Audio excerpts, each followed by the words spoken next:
Anthony Mason passed away. Yeah. The New York Knicks. He's old. Huh? Oh yeah? What was it? Grandmama? You're right now in He John. passed away. I think he had a either a heart attack or a stroke a couple like 2 I weeks was ago. very happy because I didn't rush through my life. Right, and he And then I passed just away. came. Yep. It never fails. Oh, wow. Never fails.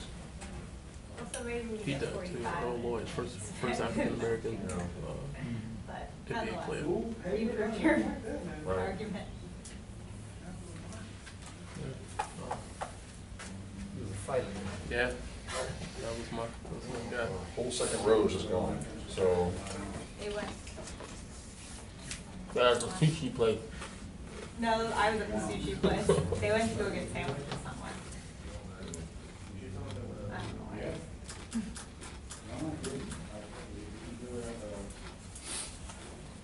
It was this morning.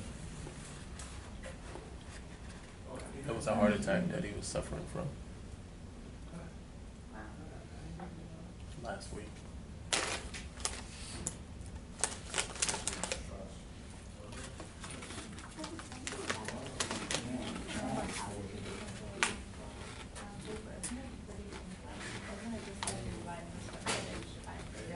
This class primarily focuses on the development side though, right? Say again? Mostly on the development side, where you guys are doing more of the case studies and for Yeah. just development viability versus, or is there? Feasibility, making sure that we can make a go or no go decision Yeah, in these instances. but more development versus the finance and Yeah. sales or anything like that, Yeah. kind of the back. Yeah. Components to it, gotcha. Like he just says, "Oh yeah, it gotta get sold." And that's it. Don't worry, it'll get sold. It'll get sold. Let's just make sure it makes sense business. Typical for anybody in my. It'll get sold. Cubans will come. They'll buy it. Venezuela. Venezuela, yeah. If they go from Brazil be here, they'll take down every unit. Don't worry about it. Don't worry about it. You're the one who handed out the packets. Yeah. Thank you, sir. Appreciate it. Did I miss anybody else? we're going to get started. All right, this afternoon, Matt Fuller from Biscayne Asset Management is going to talk to us a little bit about securitization. I've asked him to kind of come in and sort of fill in some of the gaps on some of the things that we talked about this morning as it related to securitization. So I'm going to turn it over to him, and hopefully, like I said, he'll give us some, I guess, deeper insight into the securitization process. So, with that, Matt. Thanks for letting me drop in for a little bit this afternoon. I guess have an exam or something like that coming up, but I'll be quick and let you get back to it. Take my time. Yeah, that's what he said too.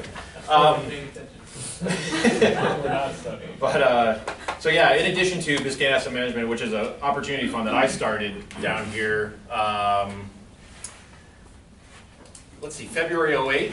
No, March 08. Let's see, I got fired in February 08, so a pretty good transition. No, but so right since then, after paying back TARP, I've been actually heading up the capital markets approach for KeyBank, which is a Cleveland-based institution, about $100 billion market cap bank, and pretty much 2 buildings down, my whole team on the capital market side is basically responsible for originating primarily in the Southeast, but I also cover our REE and opportunity fund clients for all of North America, including Canada. But CMBS, Fannie Mae, Freddie Mac, specifically for apartments. We don't do any residential lending. Also heading up our life company pension fund placement business, which is that balance sheet focus, which I'll touch upon. This is really more capital markets. Wanted to kind of give you guys a little bit of a snapshot, kind of what the market looks like right now. It's been an absolute roller coaster ride since I got into the business in '99.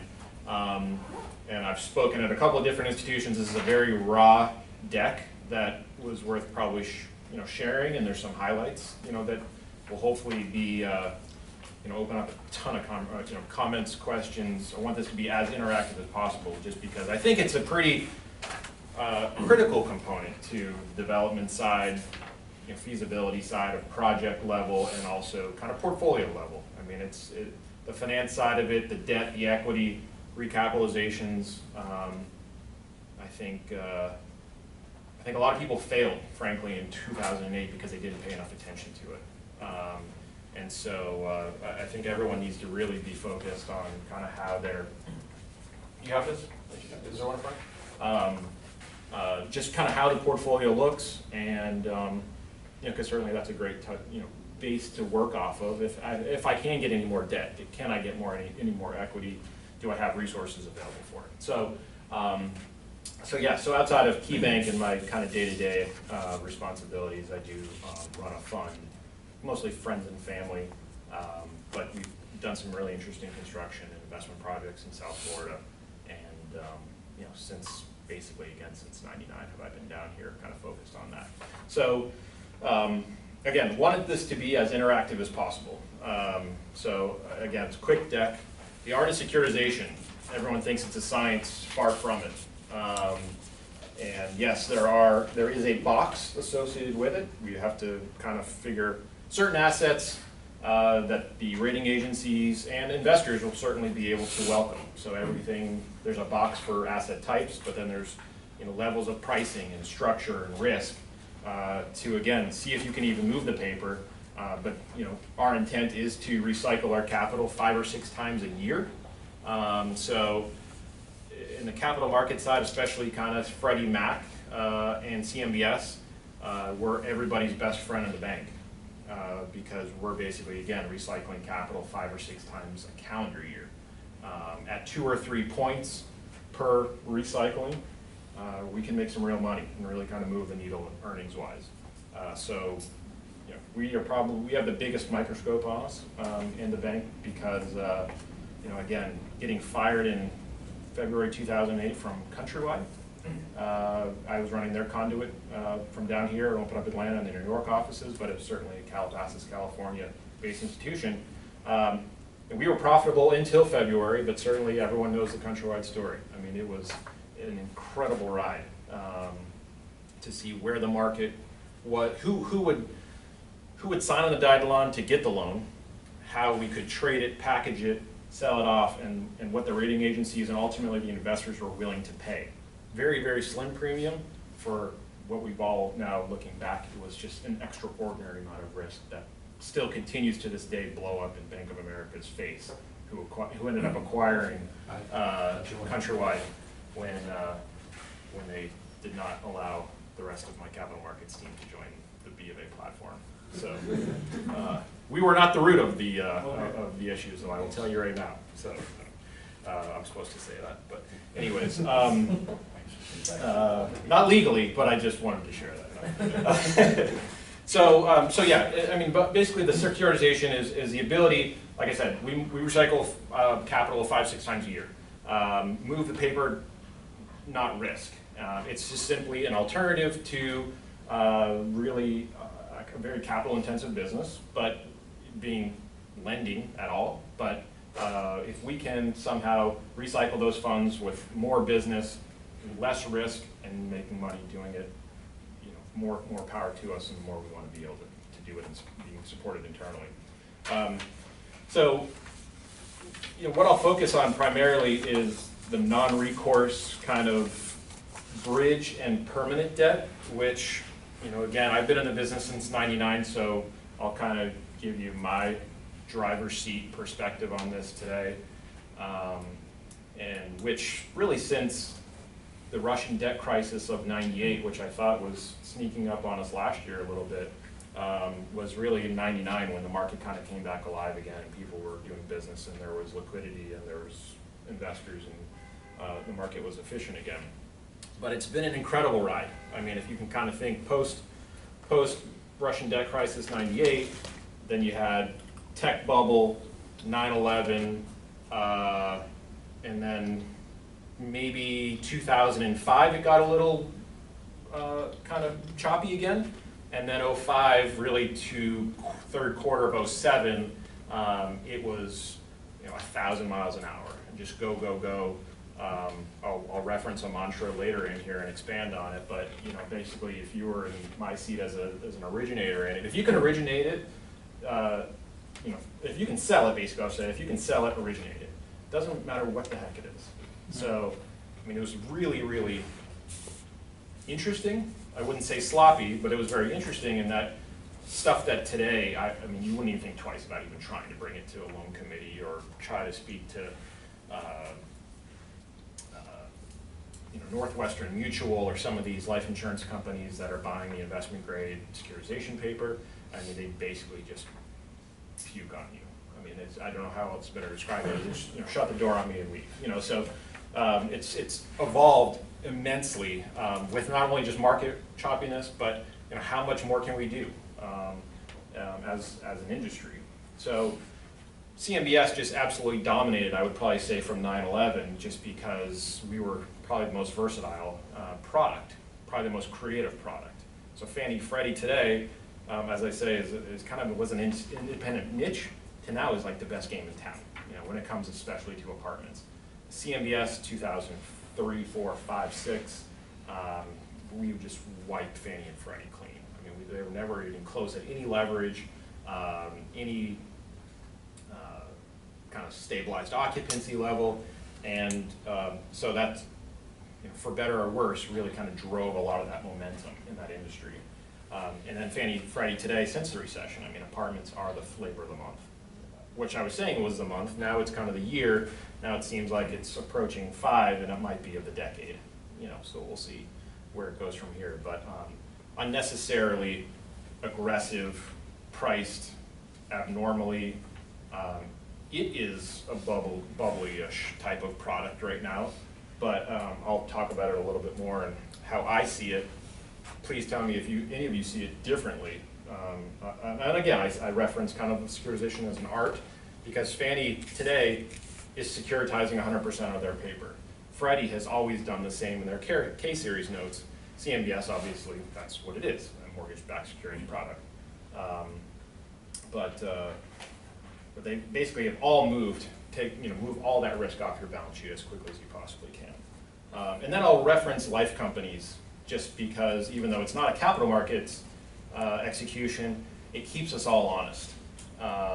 So for permanent, floaters, bridge-esque type of floaters to permanent loans, they are, if it fits in the box, it's going to be the best absolute execution you could possibly have. For a balance sheet to with the cost of capital that they have, the pricing, for if it does again fit in that box, will be the best absolute product in town. But it is tough. It's lower leverage, and I'll get into it a little bit more. But again, it's always something that kind of keeps us honest, because they also buy the securities, Fannie, Freddie, CMBS securities in the back end. So they have another bucket, not only as originators, but they sell securities, and also buy securities too for their book. So I'll kind of get back, because I don't know how much of the mortgage-backed securities you guys are exposed to, but essentially it's just aggregating mortgages against a diversified mix of properties. You contribute all those mortgages into a real estate mortgage investment conduit. Today, the average size of those conduits are about $1.2 billion, plus or minus. They're probably anywhere from like $900 million to $1.4 billion. Again, we go to market, to give you the size, and we go to market 5 or 6 times a year, and we probably bring $500 or $600 million a pop. So we'll always partner up with Cantor Fitzgerald and Deutsche Bank. Those are going to be our securitization partners to get us to at least $1.2 billion to make the economies make sense. You get in Moody's, Fitch, Kroll today. I referenced S&P in the deck here just because they're suspended this year. They paid a $66 million fine. They're suspended from rating anything in 2015. A drop in the bucket, considering how much they have made off the industry buying business through the downturn. I mean, they as an originator, I will say they contributed to the mess, but they paid a fine, but without it ever admitting that they were way over their skis from how they were pricing deals, how the subordination levels that they were giving deals. As an originator, we controlled them. They paid us, essentially for that business. So, you have a question? No. Oh, okay. So they're today out of the market, and they were our best friend. So we're a little bitter, but we'll see them next year. And then essentially the investment grade junk bonds are then sold off to life companies, pension funds, hedge funds who are looking for, again, best risk-adjusted returns between treasuries and corporate bonds. And that's essentially CMBS right in the middle there, and Freddie. We hedge against corporate bonds and the CMBX derivative, to give you just a kind of quick reference for our warehouse time. So I'll kind of chat really fast maybe specifically about Fannie and Freddie because they're more of a capital markets product, especially Fannie Mae. Apartment-wise, again, this is multi-unit rental income only, nothing for sale on the Fannie side. But essentially Fannie and Freddie are complete capital markets shops when it comes to apartment financing. They don't want to hold the risk. It's interesting, they've made $190 billion that they've returned back to the government, more so than they borrowed to support them. But they're still under the conservatorship, and I do reference that pricing is based off of that. I mean, today, they're probably at least 50 basis points inside of what a typical capital markets non-agency backed owned entity would be able to allow in a free market right now. And so they're buying a lot of that business. They're making a ton of money off of it, and they give it all to the government, and they're not paying out any dividends anymore. So being a public company, I think they trade at like $2.50 or something like right now. I'm surprised that they're really trading much at all. But at some point, that's going to have to unravel, and they'll adjust back up to where the rest of the market is. But for the time being, Freddie K-Series conduit deals, again, are just billion-dollar offerings of just apartments with just geographic diversification. That's all that they're really bringing to the table. Yeah? I'm sorry, quick question. I always wanted to know, who owns Freddie Mac? Who owns? Well, it's about 80% government owned today. Okay. Yeah, and Fannie. So they basically took them over because, well, I would probably say, Professor, you mentioned it, you might, I'd be interested to hear your 2 cents as well on this, but I mean, had the government never stepped in, I mean, we would have probably still be in a big housing glut to be able to support the fact that all those loans were primarily on their books. They were priced too tight, they were too aggressive leverage-wise. There was no exit strategy for them. They're screwed. I mean, there's absolutely no way to unravel them other than, I think it was $160 billion. I think the government's made about $30 billion profit after kind of saving the two. So, but it took out a cost. We'll take over 80% and we get 100% of the profits. The government gets 100% of the profits today. So, I want to say though that Fannie and Freddie apartment, I think the rental apartment divisions are actually only 5% plus or minus of the total entities. So 95% of the problem was for sale housing. So actually, if anything, the apartments has saved their butts considerably, and it's been incredibly lucrative for them over the last few years. Because really 2009, the only capital markets execution was K-Series notes from Freddie, and then Fannie started getting into it probably in the mid-2010. But immensely aggressive. I mean, I don't know how much you guys are looking at maybe apartment cap rates, but those are probably some of the tightest cap rates in the market right now. I would say driven primarily because the cost of debt capital and the leverage allowed from Fannie and Freddie are extraordinarily aggressive. Unnecessary. The rental fundamentals are great. I think rental rates feel really good in the apartment space right now in some markets, but we're getting way overbuilt. How much leverage do they allow? Comfortably 80 after probably 12 months of ownership, and you can pretty much take all your equity out of the deal. So 80% of value, 100% of cost, but you have to be able to have some ownership period to be able to get to that point.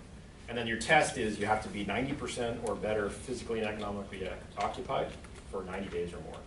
So if you're not 90 for 90, is kind of the test, you don't really qualify. So they do, but I mean, shit, anybody could be 90 days at 90% or better. I mean, you just be able to give people free rent, and they'll sign 1 or 2 months of free rent out of a 12-month agreement, and you get a lot of people to fill that up pretty fast. So I wouldn't advise it, but there are people that do it. Is that on? Yes. I heard that earlier, so I had to throw that out there. So yeah, they definitely know how. A lot of people know how to work that system and be able to qualify it, because once you're there, you can't get that leverage for 10 years, no personal guarantees, 30-year amortization, typically a couple of years of interest only, and again, 50 basis points probably less than what I would do it from a CMBS perspective. And we're a national Fannie and Freddie seller servicer, so I can do that product. I can offer that up where in the chair that I sit in. So I'm agnostic as to what direction it goes. I just want to win the business. And I've got a couple other products that I don't have to just go CMBS. We're not a one-trick pony, I guess, here at KeyBank. Which is how it's pretty dynamic. I mean, being able to have a platform. I mean, probably Wells Fargo and ourselves will have a whole permanent suite of products that then we can pretty much whatever solution, whatever product works for them, is where it fits. But the interesting part about Fannie and Freddie today is they've really tried to dial back their volume. And so 2015 production is capped for $30 billion each, $60 billion between the two agencies. Freddie's already hit that halfway mark into, we're not even March. So their pipeline, you'll then see a lot of the overflow go into the other products, which is going to slow down probably the securitizations, obviously. Pricing is going to widen. You can anticipate pricing widening significantly for them. So watch apartment cap rates this time next year. It will be much wider. So industry-wise, originated if you can sell it, probably was or I should say pre-recession. Today I could never get the convenience stores that I was financing in 2006 done today. I'd probably get laughed out of a room. 80% Publix anchored shopping center doesn't happen. You'd think that would be very, very safe, great fundamentals. Publix is super sticky depending on their sales, inline rents, with that occupancy feels much better today. But we've really dialed back the leverage. And so when you're looking at development opportunities, and kind of assessing feasibility and viability of development, permanent debt. Those people actually making the real money just on cash flows and not being able to make the sale pop, for a merchant builder or so, is you're really, for those people that are really cash on cash sensitive, we're really as an industry not quite to the point where an 8-9% cash on cash for a Publix anchored shopping center today is that easy to get. So cap rates have shrunk tremendously for those really solid assets, and so your equity returns are shrinking by the day right now. I think we'll get to that point, I would say maybe in the next year or so, but without mezzanine financing today, our leverages are really more like 70-75% of the commercial space. Fannie, Freddie, 80-85% LTV floaters, but it's really, really hard to be able to substantiate additional risk right now and get paid for it. The risk return is just not there as an industry. Because really the post-recession mantra, I would say right now, is fund as quickly as you possibly can and sell it in the secondary market as quickly as you possibly can. So we don't have the time to warehouse paper. Again, getting to the $1.2 billion takes some time, and not everything is going to close in the same day, and the hedging is horrible right now. So you can get stung very, very easily, in that capital market side versus it just being a bank balance sheet and just parking on the balance sheet and just go to work. We're really trying to get that quick return on capital and recycle those funds. So, yeah. How does hedging, you mentioned it before, but corporate bonds? Yeah, so. Because don't they both kind of go in the same direction? They do. Duration. It's for duration purposes. Okay. So we typically, from a permanent non-recourse loan perspective, usually are looking at 5, 7, and 10-year terms for capital markets. Investors really see a 10-year window because they see the 10-year treasury and 10-year swaps as great safe pointing spots. I mean, the 10-year treasury is king. So 10-year exposures are, and that usually gets you through at least one cycle too. So, figure every 7 years or so is when you'll probably have you know, kind of a cycle expiration, and it gets you probably you know, through that, and then a couple of years, best case. So 10 years is really big, and it's also a very popular duration for REITs and S&P investment grade corporates. So if you can kind of, you've got a 10-year piece of investment grade paper against you know, some Madison Avenue office building or something like that in New York, you can probably be somewhere 75 basis points inside of that from your 10-year paper against the real estate without taking management risk versus the corporate for 10 years. And that's usually been, you know, 75, 100, I would say is pretty typical difference. So, what's that? No, it's a mix. It's a mix. So my traders are typically looking at the CMBX derivative. So that's just going to be historical CMBS paper that you can point to. It's all public information. It's always a public offering. Every REMIC is going to be offered to qualified investors. So 5, 7, 10-year is usually the variations. Sometimes we'll go out to 12 just to be safe if we have a lot of 10-year exposure. But usually the kind of the non-investment grade, so if you're doing $1.2 billion, usually like 200, 250 million of it is just going to be kind of it's going to be rated kind of the worst of the best. And so your highest quality short duration papers, some are going to be like swaps AAAs at LIBOR plus 89 basis points is where our last deal was priced. So you're looking at 100 basis point return. That's usually good for 2.4 to 3 years. So that investment grade AAA tranche is usually going to be, you know, some sort of premium to treasuries on top of that operational risk, that duration risk. But I would say typically 5 and 10 year is, because at 7 years an interpolated index, right? There's really nothing that trades at a 7-year basis consistently. So 5 and 10 is where we usually will really point to our hedging. And then again, it's also against historical CMBS paper too. I mean, we're never, and I'll go to the next CMBS slide, but 2007, when you did, as an industry, $230 billion, which is just an astronomical number, never to hopefully be repeated because most of it was crap that was funded in that and has blown up since. But we never really had much historical performance to point to like we do today. What made the certain asset in a certain market, a certain asset type in a certain market with certain tenant profile at a certain leverage going in with or without amortization, you know, why did it work and why did it not work? TREP, TREPP is Bloomberg. They have all of that historical, every piece of first mortgage that was ever securitized in a database.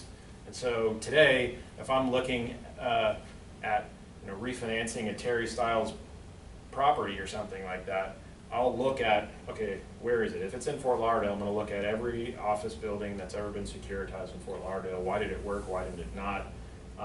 It's interesting here at KeyBank, we also we're master servicers. So every payment that you make every month, every reporting comes to us every year. And that's about 196 billion of it. And so we're always kind of looking at who's paying, who's not, where debt service coverages are going to be on properties, where leverage is based on artificial constants coming in for cap rates and valuations. And so we are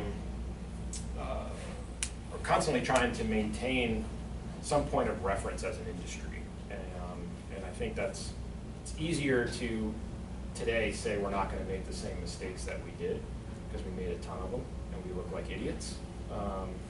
CMBS, I hear it regularly, is a 4-letter word. I mean, it's just either it works for you or it doesn't, because it comes with a lot of belt and suspenders, go along with it to maintain a proper property in that product type. So, so yeah, I mean, I think we're really trying to do more to maintain, and our bondholders appreciate it, our investors appreciate it, servicers appreciate it, to be able to just make it more predictable for people. Because only last year we did 90.5 billion. I mean, it was up 5.5% from 13, but we're still not even close, considering there's like 217 billion still to renew or mature, excuse me, over there in 2015, 16, 17, which were the absolute heights of production for CMBS alone. That's not even taking into consideration Fannie and Freddie maturities. Can you talk just for a couple of minutes, because one of the big issues that clearly happened in, let's say 2013, 14, that vicinity, whenever a lot of the originations that were made in 2007 came due in terms of needing to be refinanced or sold off or whatever. Can you kind of maybe talk about some of the issues and the problems that some of those borrowers kind of faced in the, trying to actually go through that process of refinancing whenever their occupancies were down and the values were down, and some of the challenges that they faced with the CMBS market? Yeah, it was a perfect storm with most of those assets were over leveraged, so you couldn't control the fact that just valuations had come down. You couldn't control the fact that market rents had probably retracted, and so as a landlord, you're kind of SOL when you have those hurdles up ahead of you. On top of that, the industry wasn't providing the leverage that we had previously. We weren't providing the interest only that we were providing previously. A lot of people who had more than one challenge gave back properties, and we didn't really want to do business with people that were giving back properties. So even if you had some airballs that you bought some assets and just couldn't make them work, gave them back to the lender, you're kind of on a blacklist. And we kind of know who all those people are around the country, just because of the servicing side of it. So numerous challenges, whether you could control it or not, and if it was something totally out of your control and you just whiffed and missed on another asset, then it's coming back to haunt you on the good stuff still. You better have a really good story. So as to why we should still continue doing business with somebody who, again, these are non-recourse loans. So nobody, anybody in this room who wanted to go get a non-recourse loan, you'd never be personally liable. So you can come into my office and throw back the keys, walk out, and you're done. Wipe your hand clean with it. It's my problem now. And so a lot of the people who took advantage of that opportunity in the downturn are paying the price. Some of them have just gotten out of the business. Whether they had money still or not, they're going to have to find new partners. And so if there were a solution, then we're tapping our mezzanine funds, coming in and bringing new partners if you really think there's some good upside left in a property, to be able to recapitalize the partnership in other times, to be able to really get to a stabilized value again, to be able to have an exit strategy again that makes money. So, is that, I think, kind of cover it a little bit? Yeah. And so, despite only being $90.5 billion in production last year, we only have about 5.8% delinquency, which is the lowest right now in the last 5 years, which is really solid. I mean, certainly pre-recession delinquency was like 2.9%, but that's just because every star was aligned in the planet. I mean, it was increasing values, increasing rents, decreasing cap rates, more stupid equity than you know what to do with, and idiot lenders who would give you anything you wanted if you had a pulse. I mean, it was just, it doesn't get much easier than that. We're all paying the price for it still today in some cases. But right now we've actually in the market typically for CMBS is somewhere around 6.5% delinquency since probably the mid-90s. So we're feeling it at a pretty good stabilized level right now. Mature in delinquency, it means we're doing our job somewhat right, I guess, right now, but we're still not doing enough production. So in order to make up for some of that lack of production, we're just going to get back to our old ways. So more interest only, more leverage. We're still going to do a ton more background research on sponsors. Did they get back any properties? Do you have any other problem loans in your portfolio? Other knives to drop where it's gonna take your focus away from our collateral that we're gonna be financing.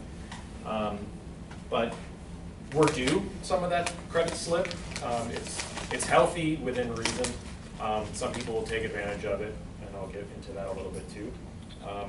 But we basically have the guys who are going to take advantage of it are kind of the non-balance sheet lenders. And so there's 42 companies in the country that are guys like me that are really supported by 9 balance sheets.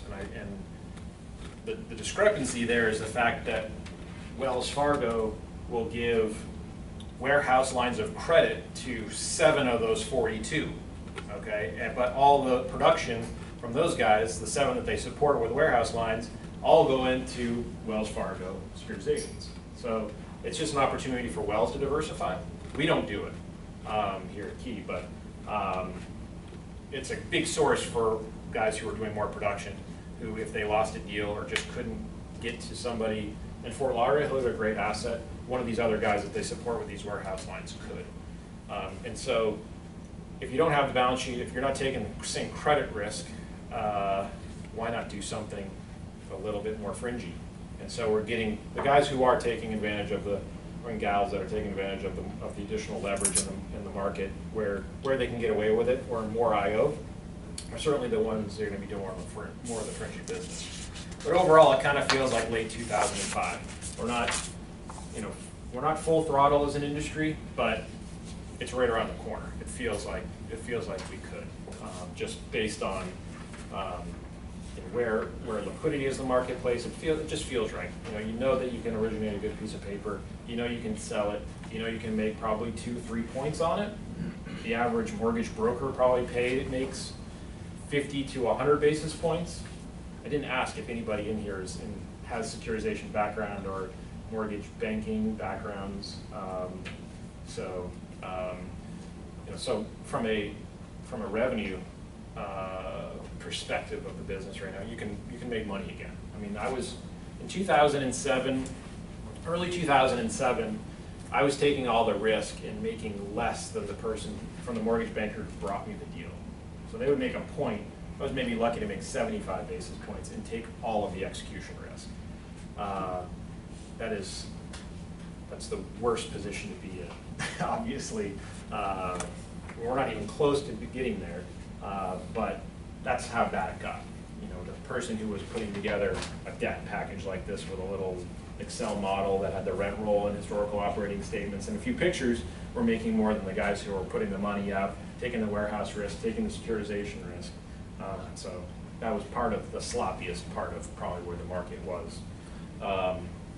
But taking the sloppiness out of it is kind of where the life company and pension funds have really been able to step up and offer up that balance sheet execution.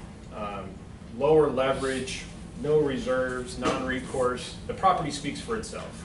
So I don't need any sponsor really behind it other than maybe their resources to support management, collect rents. If they threw back the keys, it would probably stand on its own still, and the lender would own something, in their REO book, but really have a lower basis and at their lent amount versus what they valued it at, from an LTV perspective. So they usually want to be 60% loan to value, plus or minus. So you can always have a cushion built in there for a blow up in a cycle. You lose 20% of your tenants, rents contract. Your 60 worst case maybe goes to 85, but you're still in the money basically. You still have an exit strategy. Very, very low risk, low reward type of lending. And really focusing on major asset classes, industrial, really hot and heavy on industrial apartments in some markets where you have really high barriers of entry, anchored retail, CBD office, really trying to stay away from suburban office, staying away from unanchored retail, staying away from stuff where if there's a blip, your loan gets blown up. Then you're north of 100% LTV and it's just a waiting game. So you can't really control your exit as much. Typically service for all their own loans, so they're the point of contact. It's really, really great service for borrowers. And then they're taking a lot of different unique approaches to kind of what I think we're all in agreement of is going to be a rising interest rate markets. I mean, subject to, heaven forbid, another 9/11 or World War III, or what's the next, Asian, European knife to drop, and what have you. I mean, how do you stay competitive, growing production in a rising interest rate market where you have competing against cap rates, competing against silly equity who's really just looking for trophy assets, for just ego purposes. I mean, so you have MetLife who just wants to do floaters. I don't want to do long duration loans right now.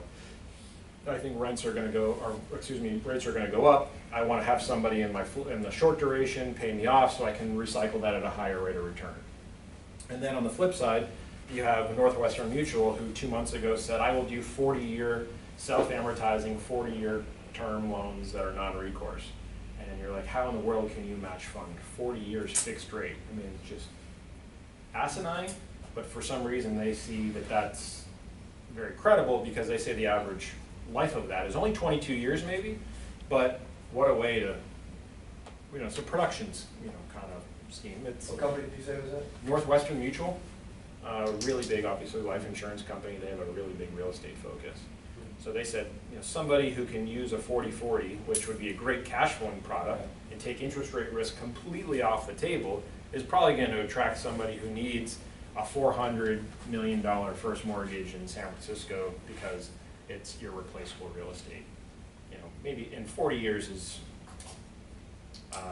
maybe on the long side from a practical use.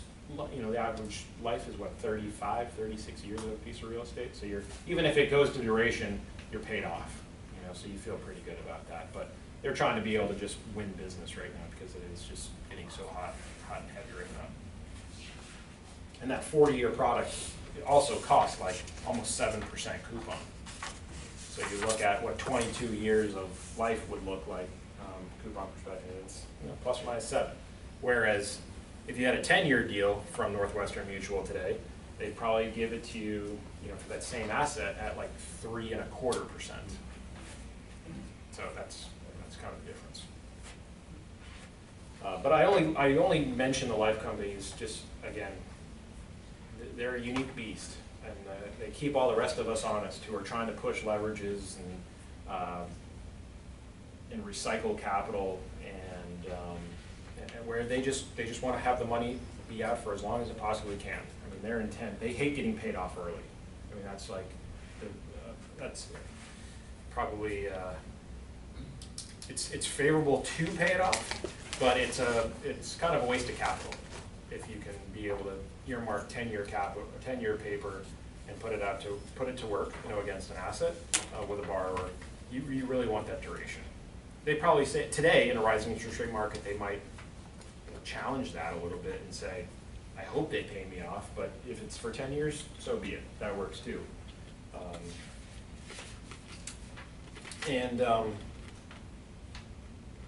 Headwinds, I would say probably capital markets wise, are just the guys who, like myself, are the book runners. People that are lending, those 9 balance sheets that are bringing deals to securitizations, who are taking hedging risk, who are taking warehouse direct risk. The regulations today are ugly. I mean, I would say we, as an institution, as a regulated institution, are almost forced to expand our off-balance sheet lending, Fannie, Freddie, CMBS, life company, CTL financing, just because of the reserves involved with balance sheet lending. And so construction loans are pretty much, and from a lender's perspective, I would say it's the absolute worst product we could offer. I mean, to take all the risk coming out of the ground, with regards to cost, with regards to rents, our tenant's going to be there when you finally deliver the product. How long is it going to take? When you're taking all the risks and you're getting paid like Terry Styles would be like LIBOR plus 140 for a construction loan. So you're taking all the risk and you're getting paid the cheapest of like really any product on the street. I mean, it doesn't make any economic sense. What do you attribute that to? I think it's just relationship. You got it? No, not a student, I'm with IT. Oh, just the one talking in front of you. Oh, sure. No, I'm not the teacher. 40. Oh, what? Let me go back there then. IT. I'm not the teacher, I'm just standing in front, teaching Yeah. the class. I'm just the idiot up front. It's really the relationship. You want to be able to keep because it usually comes along with deposits. It comes along with treasury management. It's a bigger revenue relationship than sometimes just a one-off loan, an office building, a shopping center or something like that. So you're giving away money because you want to try to win the permanent loan, which you'll make a couple points on hopefully. And it's an opportunity to just recycle capital too. So yeah, he's great at what he does. You know you're going to get your money back, and hopefully you can make money other ways. You know, if you just have to put out $100 million to him on a one-off project, you're going to probably make a decent multiple of doing something else with him. But we also use it as again kind of the loss leader. You know, if it's a really well-structured construction loan or a bridge loan that's on our balance sheet, even though construction loans you have to take a 10% reserve against it, which adds up significantly. And we have to do so with Fannie Mae as well. So even though it's off our balance sheet, we still have a first loss of the first 10% is a loss reserve for them. So we get paid a little bit better to do a Fannie Mae loan than a Freddie Mac loan. We service it. We have all the same advantages. We just again, if it's something that's out of our control, it's coming out of our pockets versus Fannie Mae's. And so that's how actually those two platforms differentiate each other. And they're converging on each other every day into almost the same product, same shop, same execution. But from an originator and how they get the deal, it's different. So perceived security, from their perspective. Suburban malls, or I call them secondary market, but kind of those non-Aventura Mall, Boca Town Center type of top 10 malls in the country that we know. The secondary malls are getting really ugly fast. The JCPenney, Sears exposure it scares the pants off of us because it is such a significant amount of income. And what the heck do you do with a 130,000 square foot JCPenney? I have no idea. Hopefully, maybe that's another case study for you guys to figure out for us as lenders. And if because we have huge exposures to those tenants, and we couldn't tell you if we had to take, somebody threw the keys back because Sears and JCPenney and Macy's maybe even left the mall, what the heck do you do with all those wings? I have no idea. I mean, you can only put in so many Dick's Sporting Goods in one and who knows what in the other, and and a skate park or laser tag. I don't know. I mean, we've seen so many different ideas, but I think two-story laser tag might be kind of tough, actually. Yeah, the malls, suburban office is still struggling in some markets. We just financed a $27 million portfolio out in Plantation, and I would say that was even shaky.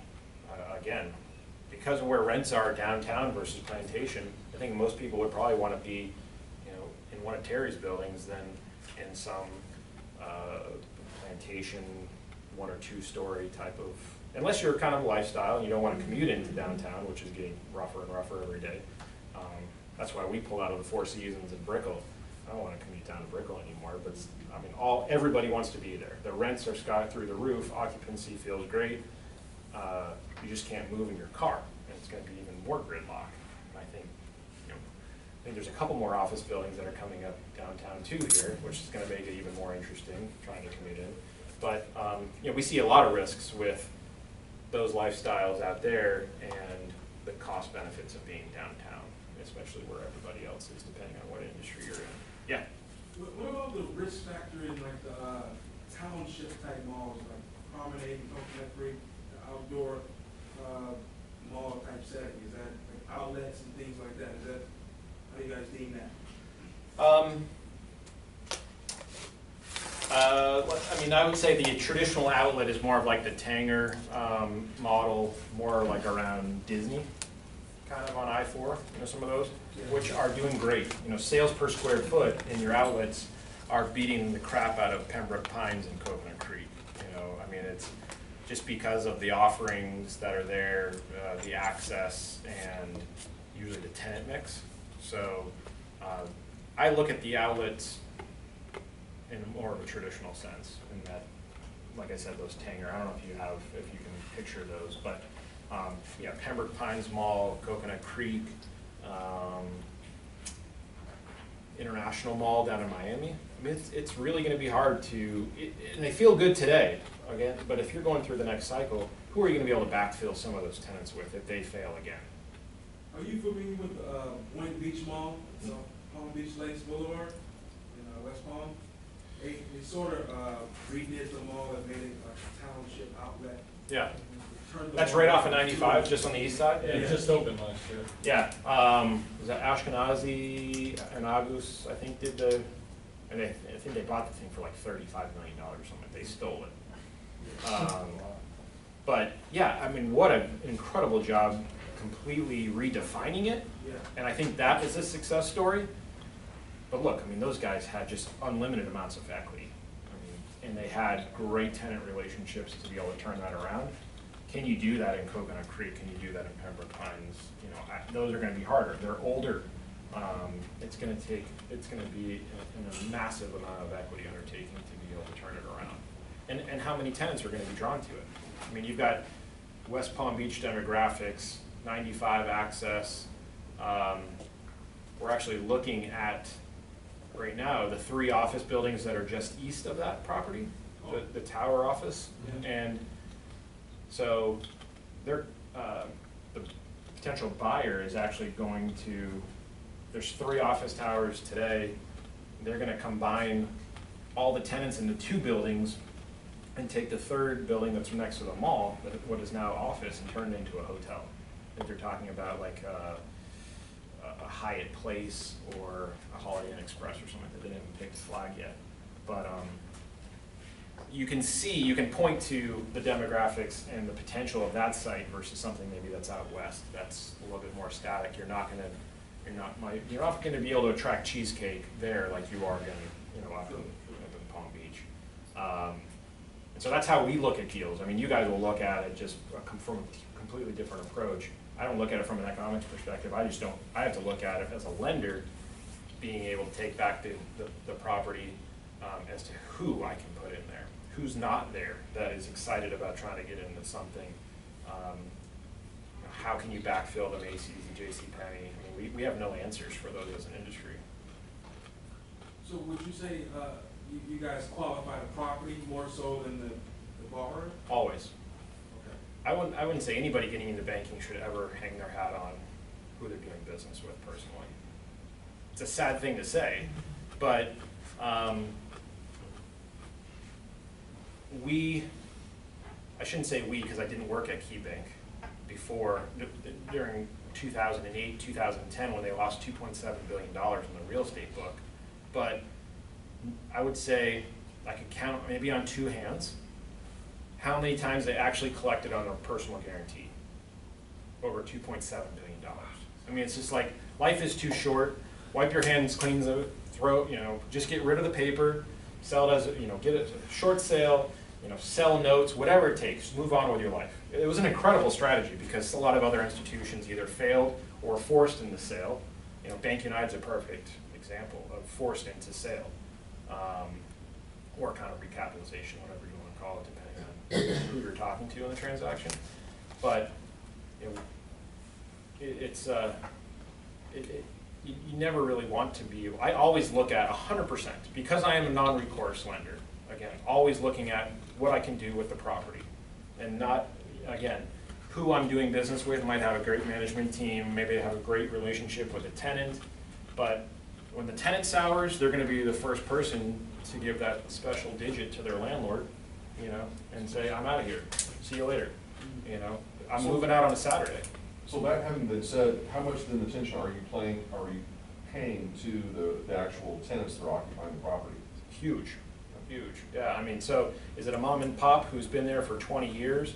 Is it a cold press juice, you know, tenant who, cold pressed juices just came on, you know, was kind of cool in the last year or two? And is that gonna fall out of favor and they're gonna move out on a Saturday night because their build out's like a classroom? You know, it's just a vanilla box with some juicers, you know, and heavy presses, and that's how they make it. So, I mean, I would definitely say the mom and pop that's been there for 20 years, and you can point to their financials and see, you know, because we always look for financials from the tenants. You know, that's a huge point of consideration.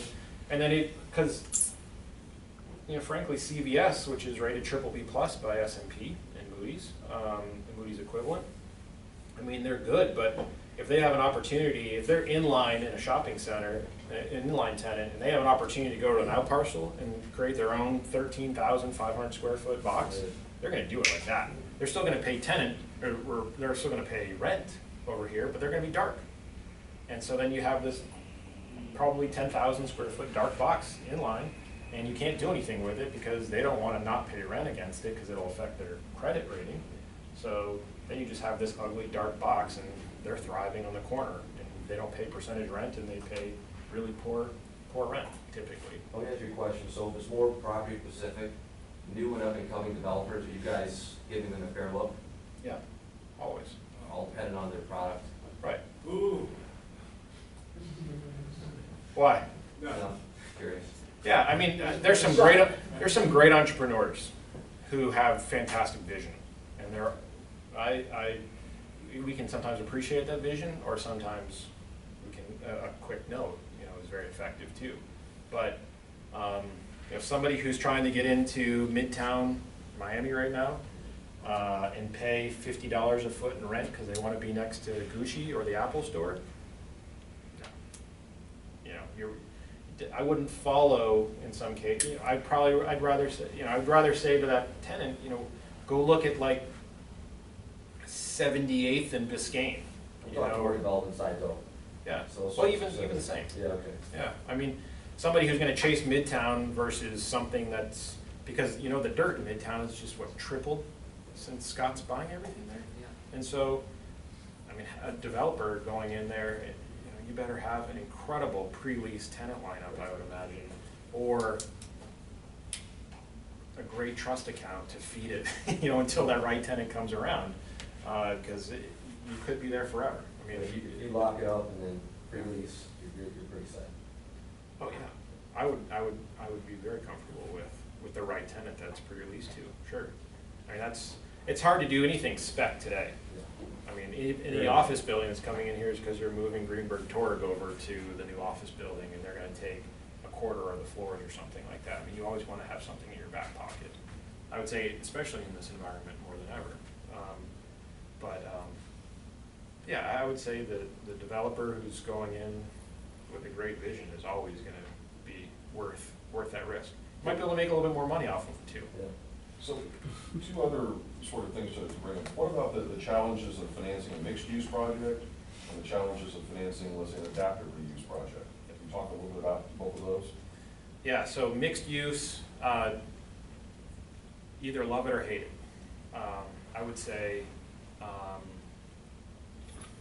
you know, love I just did one up in Raleigh, North Carolina, with the construction and permanent. Whereabouts? I'm trying to think. It's Publix on the bottom floor, and not Publix, excuse me, Whole Foods on the bottom floor, and then it's apartments above it. North Raleigh? What's that? Yeah. North. I'm trying to remember what the sponsor's name is. He's a big guy up there. It's not Dillwig. Are you from there? I'm not, but we do a lot of work with him. Okay, yeah, the Dillwig companies, ex-football player and all that stuff. He's got big money and all his friends are in all of his projects. But that's a hell of a story. With, you got great traffic and apartments above it. and it's usually, you know, kind of eat, work, live, and you usually have a pretty good captured audience. So I like that mixed use side of it. The retail with office above it usually fails. Second story office, poor access. Everyone thinks that they can usually get these $30 rents above there, but they're always gonna end up being 15. Like I've never seen a success story around second story office above any type of retail or any other first floor use. Yeah, so it can either work really, really well, or I've seen just failure after failure of it. But the adaptive reuse, some of them, again, have been fantastic too. I mean, Tauber in North Miami took the old skating rink, turned it into the what is it, the wine shop, what is it, Total Wine? You know, what in the world are you ever gonna do in that space? But it fits perfect, and it's, you know, with Chipotle on one side, a Verizon store, you never saw that vision, but what a great reuse. What's that? Nice little infill project. Yeah, no, it's great. And Eden's just bought it, the REE just bought it, and the Publix across the street, and it's hitting out of the park. Because they actually are feeding the real What'd that money. trade at? I don't know off the top of my head. It was expensive though. Tauber doesn't do anything. Capital wise, did they sell it after they tenanted it? The Publix, I want to say, was outside of the Publix, I think the inline space was only like 60% occupied. So they definitely bought it for the upside, and there are different motivations. They just needed to accrue assets, raise equity, grow their book. That's the only way that they actually make money. Yeah, the adaptive reuse stuff. I mean, I actually get pulled into a lot of credit committees for those, for what is the perm potential, you know, for what was there and what it could be. And sometimes the adaptive reuses are sometimes in, you know, workforce, housing, lower income markets, typically, because if there was a reuse for it, many times it was already accomplished or should have been done. You know, so sometimes if it's there still today, it's for a reason. It's an up and coming market. Nobody had the money, nobody had the vision, whatever it might be. But yeah, Chattanooga, it's been kind of a soft market, but there's some really kind of neat adaptive reuse stuff downtown there, where office has been very, very sluggish. Some areas of like Midtown Atlanta, it was a dump a decade ago.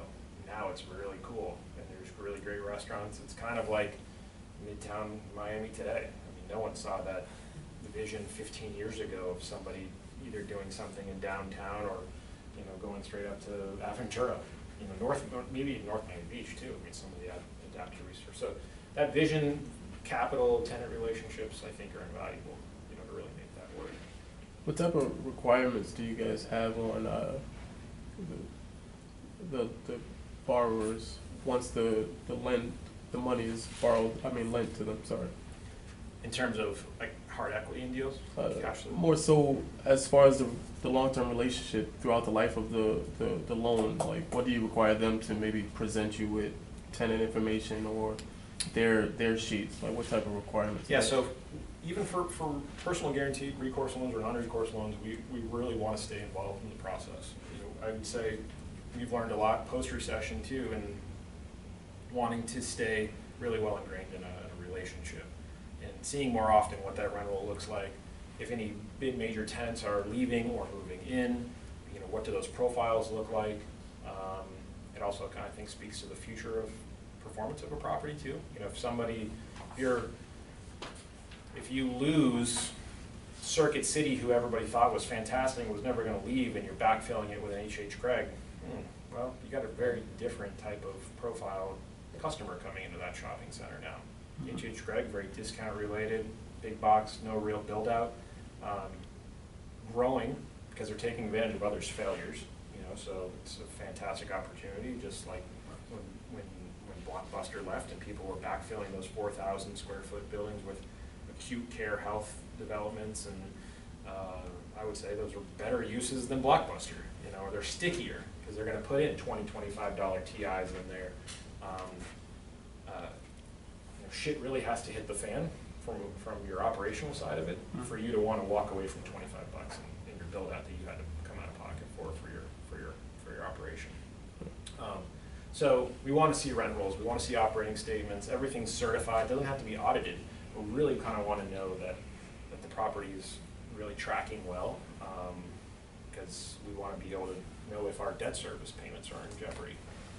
If it ever Sooner- does start going sour, you start seeing that. Right. What do you Sooner do than at that later. point? Exactly. If, at least annually. And many times we drive by it. I have my portfolio managers just drive by, just send them on boondoggles for a week, every quarter.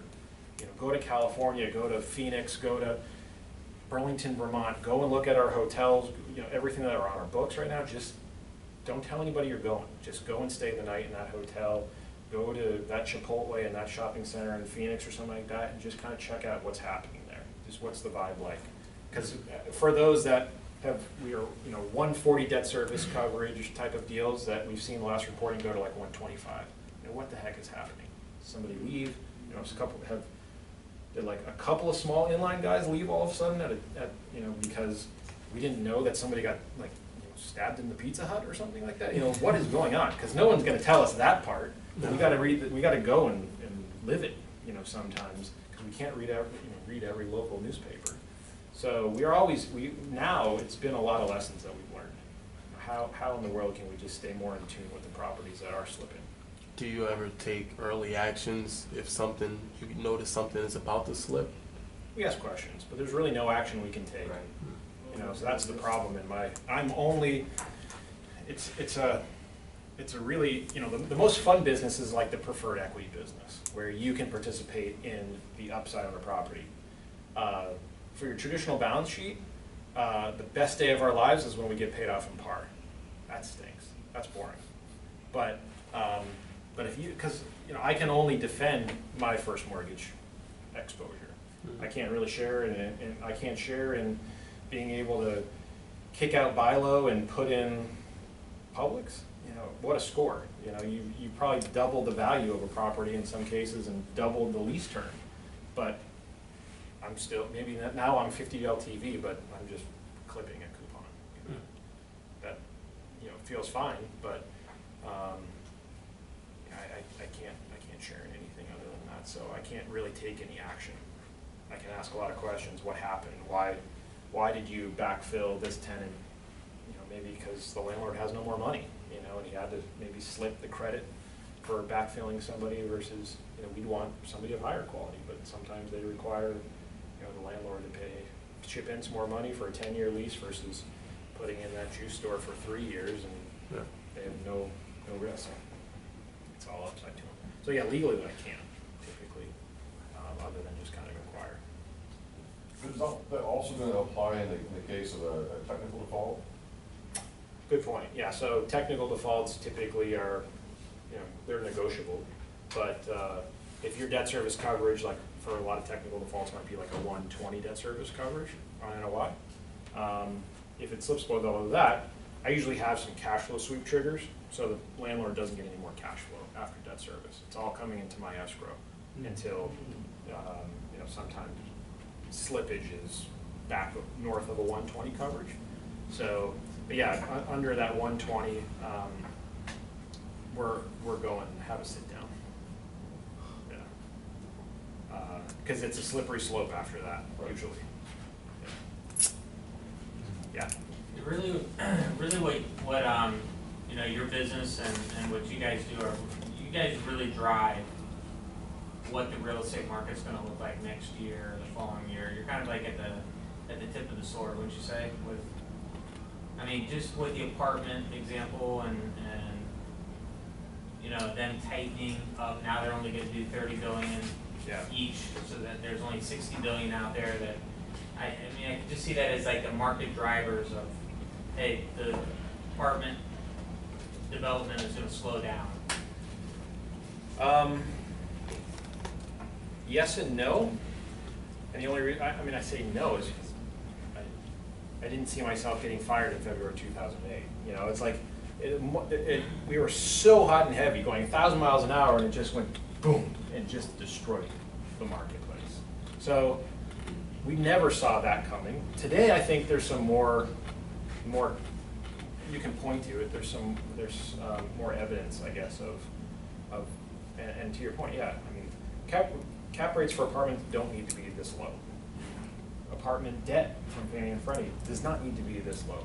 And all you have to do is point to every other asset class: industrial, retail, office, mobile home parks. Well, Fannie and Freddie do mobile home parks, but most of them are done at CMBS and life companies. You know, the apartment side is scary. So what are the cap rates that you're seeing roughly for the apartment market right now? We financed a $57 million, it was like in Arlington, Virginia, apartment complex. I traded for a 3.75 cap rate, which, and the only way to really make any sense of the acquisition was to do a Freddie Mac floating rate at 315. And the buyer, who was a REIT, saying, I can drive rents.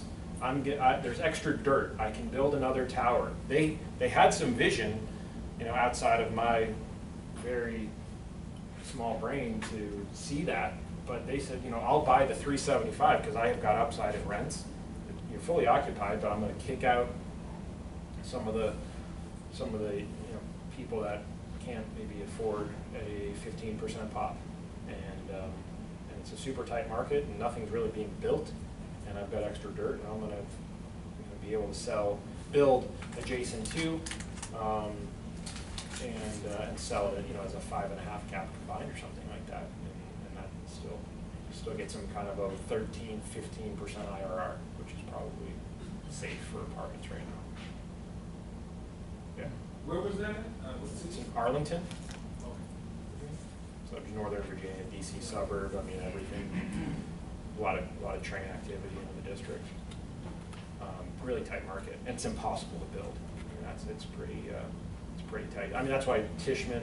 There's a lot of institutional money that chases the district and the surrounding areas, and Bethesda, you know, to the north, just because it's a really difficult timeline to build in.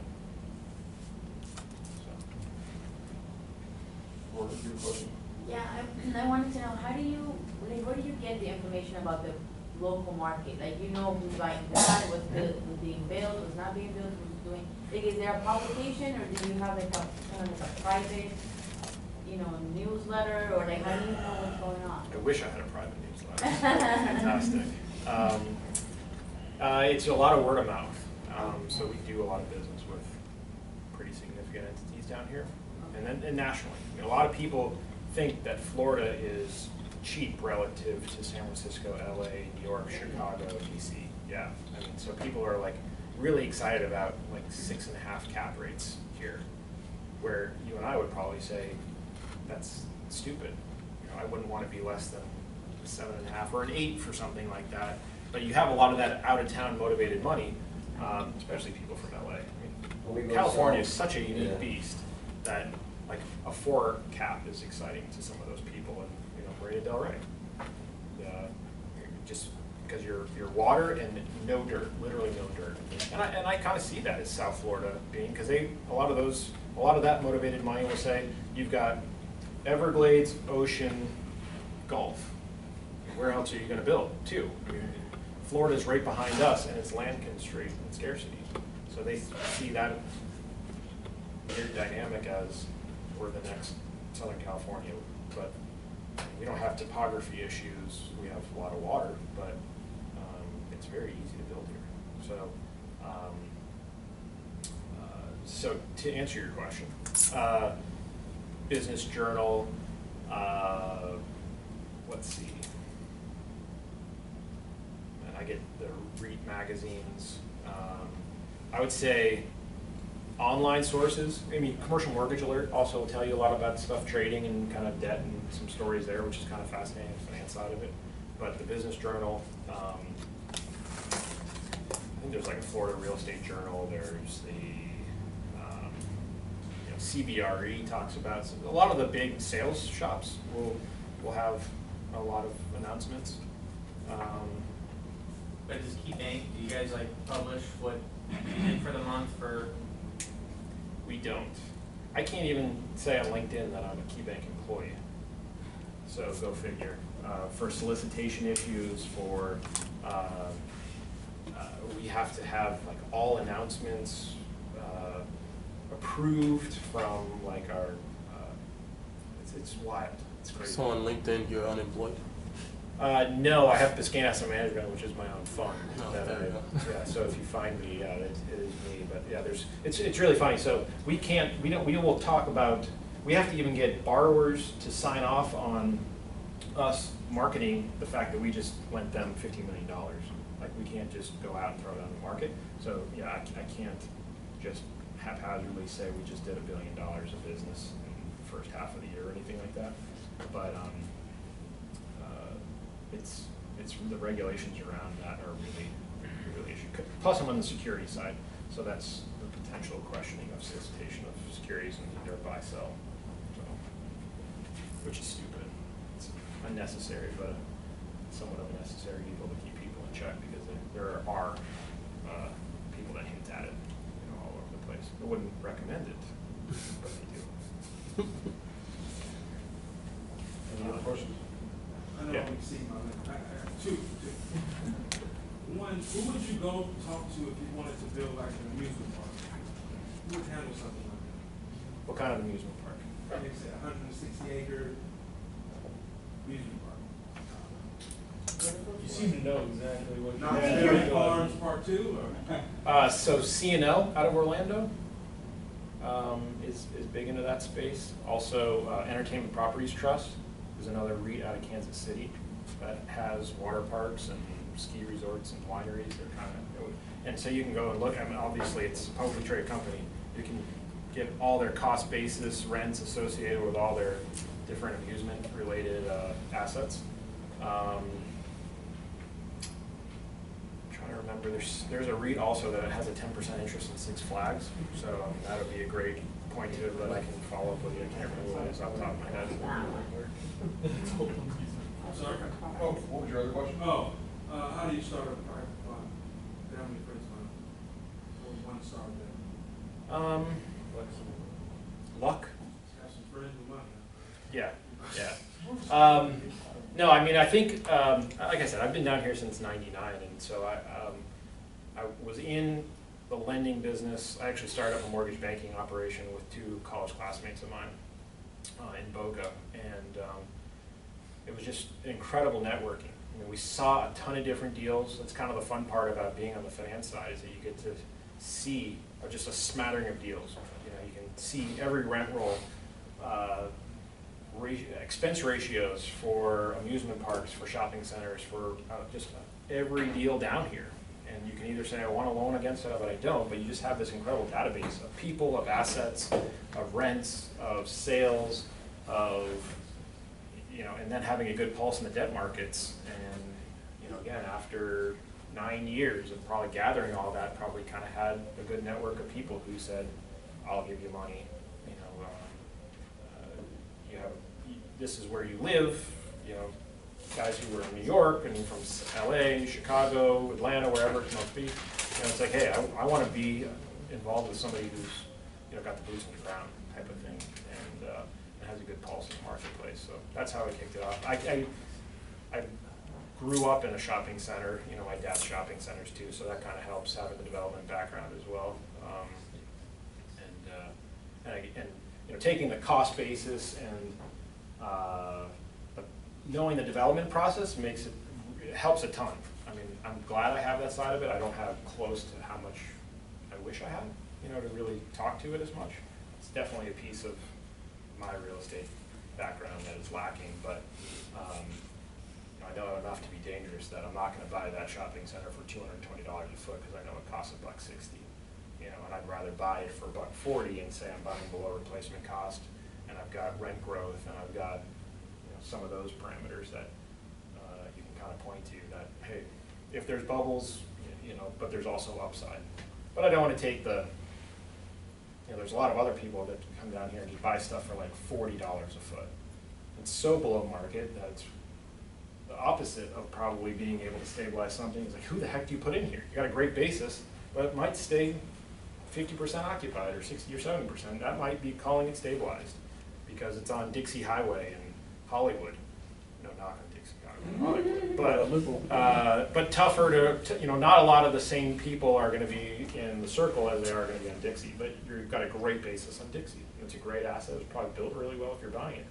So it's really kind of hard to be able to best qualify, you know, that answer, but I think it's just, you know, from a student's perspective, going out and interviewing Terry and interviewing all the big developers and just kind of how they got successful, who they work with. Most of these guys and gals will tell you, you know, who their equity is, how they got introduced to them, using brokers, mortgage brokers, sales brokers, and just having that network to put together. Yeah. Who would you say the top three and lenders are right now for commercial property? Who's leading the pack right now? On perm business? Or just in multifamily, you say permanent loans, you said? Yeah, I mean, PNC is really big here. Wells is, Right. you know, 8,000-pound gorilla. They're fantastic. And there's a lot of really good. Bank of America's not too good, are they? Depends who you ask. Do they tend to hold on to their, No. they sell? Yeah. Yeah. They actually, their balance sheet really got blown up. They didn't have a very, it was a very choppy balance sheet that they had. I mean, they had huge exposures on huge projects in huge markets.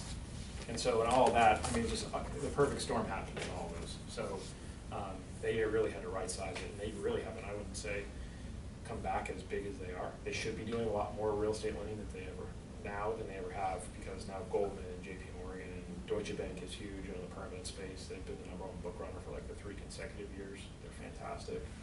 And we partner up with them so we can get, you know, bigger size and go to market faster with them. Really good high quality platform. So PNC, Wells, Bank and I is really, really strong. But yeah, I mean, I encourage you probably to be talking to all those people, you know, to just get that network. It's such a network business down here, you know, anywhere actually, and just, you know, hearing about projects, living it, understanding a lot. And one thing about real estate people too is they love talking about their own projects.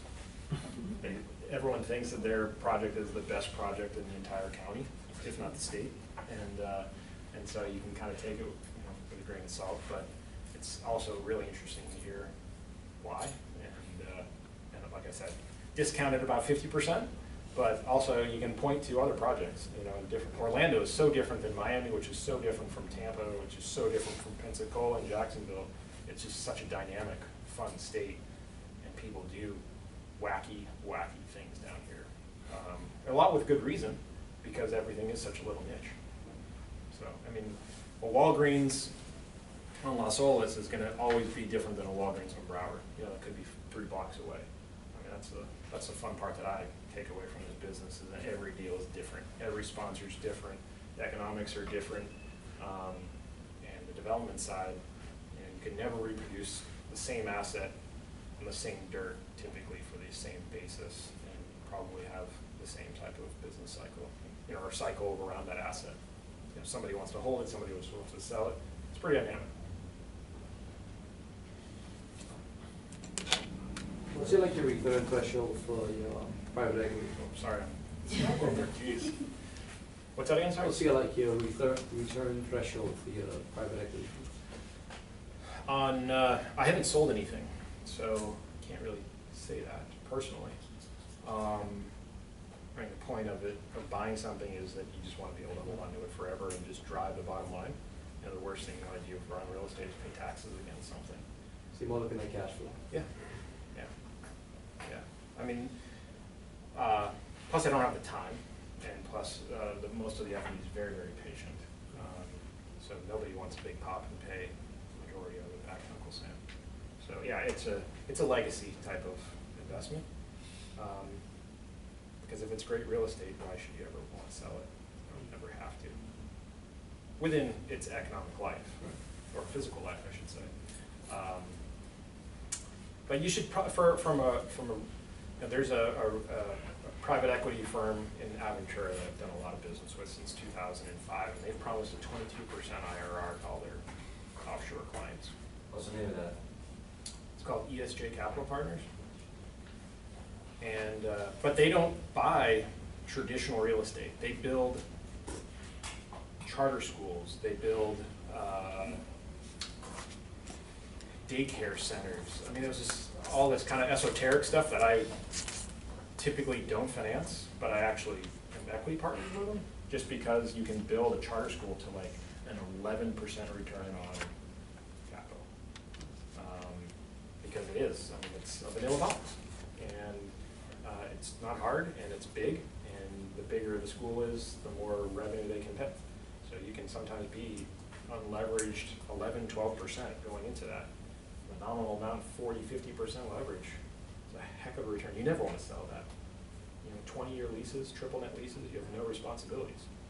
So that's hard, you know, it's one example of one that's really kind of hard to sell, unless somebody was paying a stupid cap rate, which might happen. But I would say you're usually in the high teens is a good deal. You can have like an 8% preferred annually and be somewhere in the high teens from an IRR perspective. That's a pretty fair return, I think. That'll get people's attention. Because your best alternative to that is probably buying a REIT that you're going to get taxed on dividends, but you have no management responsibility and it's liquid. Versus on the flip, you know, on the other side is just buying corporates, which is going to be higher on the risk, but certainly a little bit better return, especially for kind of double B plus, fringy, non-investment grade corporates. They're just below the investment grade side of it, and there's some pretty good return there. Do REITs scare you at all just because they want to just keep acquiring and get bigger and bigger, not necessarily stronger? Yeah, some do. There's some REITs that I do business with that shouldn't be REITs. I mean, they're an exit strategy for a lot of personal portfolios, especially coming out of the downturn. When you bank a REIT that has like a $35 million market cap, there's absolutely no reason to be a REIT. But on the flip side, look at Simon. I think they just bought a big $240 million JV with Hudson Bay, and bigger is better. But the yield is like 2.9-ish%, I want to say. So you're barely getting great dividend out of it, but it's super safe. But I used to work with the guys who started Starwood's Mortgage REIT, which is, you know, your 60 LTV first mortgage exposure, last dollar exposure, and it's paying a 8% dividend. And it's liquid.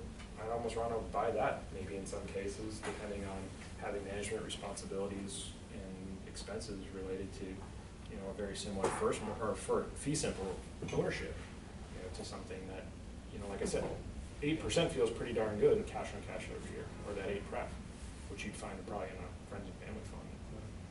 So, but the REITs are getting big, they're overpaying, but they're more liquid and prepared for the next downturn now better than ever. So I would say it's a scary PE value, but they can absorb a lot more headaches. Yeah. So, Probably more liquidity is just issuing bonds. Yeah, I mean, they've been record-breaking year over year for the last 3-4 years. So they can get big, they can replenish the coffers for cash flow. I think you'll see a lot more strategic M&A this year too in the REIT space, because of the liquidity and putting cash to work and getting bigger and being able to then be more diversified with both of their tenant mixes and also asset locations. You know, there are a lot of concentration issues with the REITs in going into the recession. You know, guys too big in New York or too big in San Francisco, and when times got tough, I mean, they just saw everything kind of get hammered all together. So, and that's a big headwind that I see. You know, that it's gotten fast and furious really quick again. And are people taking a step back in some cases, but you got to get it while it gets good. Any other questions? I went way over my time right here. All right. Great. Well, thank you very much, man. Yeah, thanks for the time. Thank you. Thank you. All right, take a quick 5-minute break. Sorry about Very much. that. Hope you enjoyed that. Jeez, Yeah, I was great. hoping to, trying to stretch it to an hour, shit. Be my car. We do a lot of public steals, mostly like old grocery. Trader Joe's,